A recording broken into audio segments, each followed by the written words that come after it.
Hello friends, welcome back to the my new video guys and my YouTube channel guys. Today friends we are going to talk about guys how can we disable guys auto brightness mode setting in a Tecno phone.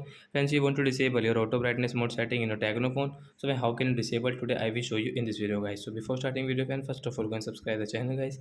Click the bell icon, like the video. So friends, now let's see how can we disable auto brightness mode setting. Open your phone setting guys. After on phone setting, I scroll it. Friends, you can see guys your display and brightness setting here guys. So we will click on display and brightness setting. Then guys you can see this type of setting. So friends, you will have to click on guys this adaptive brightness setting, means auto brightness guys. You can disable from here.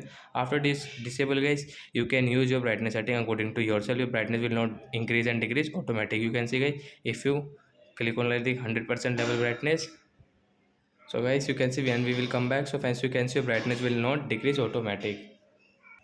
So bye bye friends. Thanks for watching the video guys, and guys sorry for that sound guys. Ignore this sound. Focus on only video. I am really sorry.